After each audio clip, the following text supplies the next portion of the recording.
महाराष्ट्रात विधानसभेच्या निवडणुकीवेळी भारतीय जनता पार्टीच्या मंडळींनी सरसकट शेतकऱ्यांना कर्जमुक्त करू असं आश्वासन दिलं होतं आणि म्हणून शेतकऱ्यांनी त्यांना निवडून दिलं. आणि आता निवडणूक होऊन 1.5 वर्षाचा कालावधी उलटून गेला तरी शेतकऱ्यांच्या कर्जमाफीचं नाव घ्यायला सरकार तयार नाही. मध्यंतरीच्या काळात आम्ही शेतकऱ्यांनी प्रचंड मोठं आंदोलन केलं. आंदोलनासमोर सरकार झुकलं आणि सरकारने सांगितलं 30 जूनच्या आत आम्ही कर्जमाफी करू. आता पुन्हा त्यांनी विधानसभेच्या आचारसंहितेचा खोडा त्या कर्जमाफीमध्ये घातला. आता मला सांगा, विधान परिषदेच्या आचारसंहितेमुळे जर आता कर्जमाफी पुढे ढकलली तर आम्ही आता एनपीए मध्ये गेलो, आमचे खाते थकीत झाले. मग या वर्षीच्या पेरणीला आम्ही कर्ज आणायचं कुठून? आता पेरणीची प्रचंड मोठी अडचण शेतकऱ्यांची होणार आहे. तुमच्याकडून होत नव्हतं तर आश्वासन द्यायला नको होतं आणि मुळामध्ये यांची द्यायची दानतच नाही, लक्षात घ्या.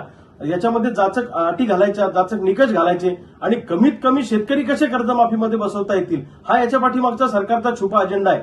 द्यायची दानत नाही तर घोषणा करता कशाला? सरसकट कर्जमुक्ती आम्हाला पाहिजे. महाराष्ट्रातले सगळे शेतकरी सरसकट कर्जमुक्त झाले पाहिजे, ज्याच्यावर किती कर्ज असलं तरी, ही आमची मागणी आहे. आणि जर का तुम्ही खोडे घालत असाल, त्याच्यामध्ये जाचक अटी आणि शर्ती घालत असाल आणि शेतकऱ्यांना कर्जमाफीपासून वंचित ठेवणार असाल आणि असे आचारसंहितेसारखे फालतू कारणं देत असाल तर महाराष्ट्रातला शेतकरी खपून घेणार नाही. आम्ही सगळे शेतकरी आता एकत्र येऊ आणि प्रचंड मोठं आंदोलन येणाऱ्या काळामध्ये सरसकट कर्जमाफीसाठी उभं करू.